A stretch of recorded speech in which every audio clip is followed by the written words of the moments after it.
ริญสุขศรัทธาสาธุชนญาติโยมท่านพุทธบริษัททั้งหลายวันนี้รายการธรรมประทีปส่องต่างก็ได้มาพบปะกับพ่อแม่พี่น้องศรัทธาสาธุชนญาติโยมแห่งครั้งหนึ่งวันนี้เป็นวันพุธที่30เดือนกรกฎาคมพุทธศักราช2568จุราย2025ตรงกับเดือนเก้าไต้เดือน11เหนือขึ้น5ค่ำปีมะเส็งงูเล็กวันนี้อากาศท้องถิ่นก็ยังจะมีฟ้ามีฝนตกอยู่นะแต่ตอนเช้านี้ก็ปลอดโปร่งโล่งดีมีแสงอาทิตย์แสดส่องลงมาฟ้าฝนมันก็ตกตามฤดูกาลนะฤดูกาลของการตกเพราะฉะนั้นญาติโยมท่านสาธุชนก็ไปไหนมาไหนก็ต้องดูฟังข่าวเสพข่าวดูข่าวการบ้านการเมืองข่าวของดินฟ้าอากาศเพื่อจะได้ปฏิบัติตนเข้ากับสภาพสิ่งแวดล้อมวันนี้ใกล้จะสิ้นเดือนละญาติโยมนะเดือนกรกฎาวันที่28ที่ผ่านพ้นมาถึงวันที่31นะก่อนสิ้นเดือนนี้ก็เป็นวันเฉลิมฉลองวันพระสูตรหรือวันพระราชสมภพวันของพระบาทสมเด็จพระเจ้าอยู่หัวรัชกาลที่10นะเรียกว่าวันสำคัญของวันชาติวันหนึ่งที่เราทุกที่ทุกแห่งทุกคนก็ได้ร่วมกันเฉลิมฉลองถวายเป็นพระราชกุศลแด่พระองค์ท่านพระบาทสมเด็จพระเจ้าอยู่หัวคล้ายวันพระราชสมภพวันที่28เป็นวันเฉลิมพระชนมพรรษาของสมเด็จพระวชิรเกล้าเจ้าอยู่หัวก็สิ้นเดือนนะไปจนสิ้นเดือนก็เราได้ประพฤติปฏิบัติร่วมกันมาทุกท่านทุกคนก็ได้นุ่งเสื้อชุดเหลืองปฏิบัติกันทั่วทุกที่ทุกแห่งทุกคนในราชอาณาจักรไทยและก็ต่างประเทศอันนี้ก็ต้องขอบคุณอนุโมทนากับทุกภาคส่วนทั้งวัดวาอารามทั้งส่วนของราชการส่วนท้องถิ่นบ้านจองก็ได้ช่วยกันพัฒนาคำว่าพัฒนานี่ก็ทำของที่มันเก่ามันมีอยู่แล้วเนี่ยให้ดีขึ้นเจริญขึ้นเพื่อถือโอกาสได้พัฒนาประเทศชาติบ้านเมืองของเฮาโดยที่พระบาทสมเด็จพระเจ้าอยู่หัวรัชกาลที่10ทรงพระราชทานโครงการพัฒนาส่วนท้องถิ่นชุมชนอย่างต่อเนื่องครูน้ำลำคลองต่างๆด้วยจิตอาสานั้นพระองค์ก็จะพระราชทานหมวกผ้าพันคอเสื้อเหลืองคือแก่พี่น้องประชาชนเป็นสิ่งที่เราได้ประพฤติปฏิบัติร่วมกันมาเดือนกรกฎาคมนี้ก็จะไปหมดวันพรุ่งนี้นะวันพรุ่งนี้วันสุดท้ายของเดือนจากนั้นก็จะเป็นเดือนสิงหาคมนี่ก็ถือว่าเป็นเดือนสำคัญวันหนึ่งวันที่12สิงหาวันที่12สิงหาคมนี้เป็นวันแม่แห่งชาติวันแม่แห่งชาติทางสำนักปฏิบัติธรรม วัดพระพุทธบาทอุดมสำนักปฏิบัติธรรมแหล่งที่21ก็จะมีการประพฤติปฏิบัติธรรมเชิญชวนญาติโยมท่านสาธุชนทั้งหลายได้มานุ่งขาวห่มขาวปฏิบัติธรรมกันตั้งแต่วันอาทิตย์ที่10 11 12นะ3 วัน 3 คืนแล้วก็13ก็เป็นวันลาสิกขาปฏิบัติธรรมเริ่มตั้งแต่แรม1 ค่ำ2 ค่ำ3 ค่ำเดือน11นะที่วัดพระพุทธบาทอุดมที่สำนักปฏิบัติธรรมวัดพระพุทธบาทอุดมก็มีการเชิญชวนญาติโยมท่านสาธุชนทั้งหลายได้ร่วมกันขึ้นวัดปฏิบัติธรรมเพื่อจะได้เป็นพระราชกุศลแด่สมเด็จพระนางเจ้าสิริกิติ์พระแม่เจ้าของชาวไทยของเฮาที่พระองค์ยังมีพระชนชีพอยู่เฮาก็ได้ปฏิบัติธรรมเป็นวันแม่เด้อก็เอิ้นไปตั้งพี่น้องไทยใหญ่ดาละอั่งประลองคนบ้านคนเมืองได้มานุ่งขาวห่มขาว3 วัน 3 คืนตั้งแต่วันที่10 11 12แล้วก็13ก็เสร็จพิธี3 วัน 3 คืนณที่อาคารวิหารพระเจ้าละแข่งก็มาดูที่พักที่เซาที่ปฏิบัติธรรมกุฏิต่างๆเปิดอาคารวิหารพระเจ้าละแข่งเราก็จะได้ร่วมด้วยช่วยกันปฏิบัติธรรมในวันแม่แห่งชาติตั้งแต่วันที่10 11 12อันนี้ก็ขอโอกาสเจริญพรบอกบุญให้แก่ศรัทธาสาธุชนญาติโยมทุกท่านได้ร่วมกันปฏิบัติธรรมในวันแม่แห่งชาติวันแม่แห่งชาติได้มาบรรจบครบขึ้นแห่มครั้งหนึ่งก็ขอเยินชวนญาติโยมท่านสาธุชนทั้งหลายได้ขึ้นวัดปฏิบัติธรรมเพื่อแสวงหาความสุขเป็นกำไรชีวิตของเฮาคือไหว้พระสวดมนต์เจริญสมาธิภาวนา3 วัน 3 คืนโดยนุ่งชุดขาวก็ชุดที่นุ่งชุดขาวไปนอนจองนอนวัดนั่นแหละนะมาร่วมกันวันนี้ได้มาพบญาติโยมจะเอาธรรมะทางสุขใจมาฝากเรื่องหนึ่งก็คือเรื่อง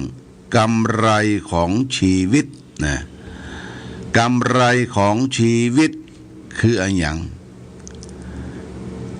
ทางคติในทางพระพุทธศาสนาเปิ้นถือว่าเรื่องกรรมเป็นเรื่องใหญ่ที่สุดในชีวิตพระพุทธศาสนารับรองเรื่องกรรมว่าทำดีได้ดีทำชั่วได้ชั่วกรรมเป็นสิ่งที่ทรงพลังอาจจะบันดาลผลให้แก่ชีวิตทุกชีวิตโดยยุติธรรมไม่มีการยอมรับให้อภิสิทธิ์แก่ใครไม่นิยมลัทธิรูปหน้าปะจมูกไม่ถือหลักการประจบสอพรหรือแบบผักชีโรยหน้าว่าเป็นกรรมความดีและไม่ตกเป็นทาสของน้ำเงินของผู้ใดกรรมชั่วเป็นสิ่งที่ไม่ควรทำแต่ความที่สำเร็จความดีสำเร็จได้ด้วยการทำอู้กันง่ายๆก็ว่าความชั่วเป็นที่ต้องเว้นความดีเป็นสิ่งที่ต้องทำจึงจะสำเร็จประโยชน์อันว่าผลกรรมนั้นเราจะมาดูกันเพียงในวัตถุภายนอกเต้าอั้นบาอาจจะหานได้ถนัดถือเอาเป็นสิ่งแน่นอนบ่ได้ทำดีอาจจะต้องเสียทางวัตถุทำชั่วอาจจะได้มาซึ่งทรัพย์สินเงินทองของดีทำความดีอาจจะต้องได้รับการ ทำความสะเทือนใจและสลดสังเวชทำความชั่วอาจจะได้ความสดชื่นโสมนัสแต่ถ้าดูถึงซึ่งผลได้ผลเสียทางจิตใจแล้วมีความแน่นอนไม่แปรผันก็คือทำความดีก็ได้ความดีไปถ้าทำความชั่วก็ได้รอยบาปเป็นบนทินด่างพร้อยแก่ชีวิตไปนานภัยก็ตามที่ผู้รู้ชอบแล้วละเว้นจากการบาปการชั่วได้นับว่าได้กำไรในชีวิตอย่างสูงความตายอาจจะฆ่าสังขารร่างกายของเขาให้สาบสูญสลายไปแต่จะทำลายคุณงามความดีทางจิตใจของเขาบ่ได้เป็นอันขาดปาปานังอาการนังสุขังการไม่ทำบาปทั้งมวลเป็นความสุขนี่กำไรชีวิตของแต่ละท่านแต่ละคนก็คือการทำความดีเกิดมาทั้งทีพยายามทำดีให้มันได้จะตายทั้งทีคือได้ฝากดีเอาไว้ทำดีไว้ให้ลูกทำถูกไว้ให้หลานทำความชื่นบานไว้กับประเทศชาติบ้านเมืองกับศาสนาของเขาเพราะฉะนั้นความดีจึงมีความจำเป็นในชีวิตของแต่ละท่านแต่ละคนแต่ละวันแต่ละเดือนแต่ละปีความดีอาจจะทำได้ยากความชั่วอาจจะทำได้ง่ายบางทีทำความดีต้องฝืนนะฝืนทำฝืนได้กำไรตามใจขาดทุนอย่าเอาฝืนฝืนไปวัดไปวาฝืนต่อสิ่งล่อแหลมล่อลวงทางตาทางหูทางจมูกทางลิ้นทางใจเอาฝืนมันปล่อยมันไปตามอารมณ์กระทบทางตาหูจมูกลิ้นกายใจนั่นฝืนได้กำไรตามใจขาดทุนกำไรก็คือความสุขที่เราพึงจะได้รับที่ประสบการณ์ที่ได้พึงกระทำกระทบกับเราเพราะฉะนั้นการสร้างสมคุณงามความดีสร้างบารมีนั้นมันไม่ใช่ง่ายมันก็ยากพอสมควรแต่เราต้องฝืนทำถ้าบ่ฝืนทำบ่ฝืนเอาปล่อยปะละเลยไปบ่ปฏิวัติตัวเองตัวเก่าบ่ไหว้พระสวดมนต์บ่ทานรักษาศีลปั่มเพ็งเจริญภาวนามันก็จะปล่อยไปตามยถากรรมที่เราทำนั้นก็คือไหลไปตามกิเลสโดยความโลภโดยความโกรธและโดยความหลงอันนี้เป็นสิ่งสำคัญเพราะฉะนั้นเราก็ต้องหากำไรชีวิตโดยการสร้างสมคุณงามความดีโดยการฮือตานโดยการรักษาศีลโดยการปั่มเพ็งเจริญสมาธิภาวนาทานศีลภาวนานี่เปิ้นบอกว่าเป็นดาบแก้วสลีกันใจ3 เทือนที่เฮาเอามาใจติดตามตนตรงเฮาทั้งภพนี้และภพหน้าและภพอย่างยิ่งที่เราต้องการไปกันคือภพของพระนิพพานคือความสุขสงบเย็นไปถึงพระนิพพานแล้วจะบ่เวียนว่ายตายเกิดมันเป็นที่อยู่ของพระอรหันตเจ้าทั้งหลายพระพุทธเจ้าไปรอเรือเมืองทิมิพานพระองค์เสด็จดับขันธปรินิพพานก็บ่มีเชื้อที่จะเป็นวัฏฏะวนมาสู่โลกนี้ที่เต็มไปด้วยความทุกข์ตั้งกายและตั้งใจเพราะฉะนั้นทุกสิ่งทุกอย่างที่เกิดขึ้นในชีวิต ในตนในตัวในครอบในครัวในชุมชนประเทศชาติบ้านเมืองของเฮานี่เรียกว่าตัวทุกข์ก็คือตัวปัญหาคนเฮาทุกคนน่ะมีปัญหาเริ่มตั้งแต่ตนตัวเฮาปัญหาในตนตัวเฮาเป็นทุกข์เรียกว่าทุกข์ปกิณกะทุกข์108ทุกข์ประจำเจ้าเรือนของเฮาทุกข์เพราะอยากขับอยากถ่ายอยากกินอยากหลับอยากนอนนี่อยู่ประจำตัวเฮาน่ะทุกข์แต่ทุกข์ย้อนมาเหรอทุกข์ย้อนที่มาสู่จิตสู่ใจทุกข์ใครได้ใครมั่งใครมีความโลภมีความขี้โกรธมีความหลงอะไรว่าทุกข์ย้อนที่เฮาเลี้ยงมันไว้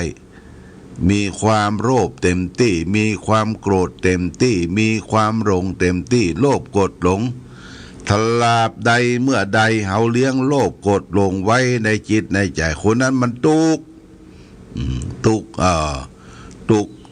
เพราะความโลภอยากได้ยินดีต้องการทุกข์เพราะความโกรธความฉุนเฉียวโมโหเป็นไฟไหม้จิตไหม้ใจทุกข์เพราะความหล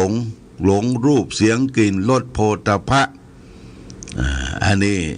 เมื่อโลภโกรธหลงกุมรุมสุมจิตใจแล้ว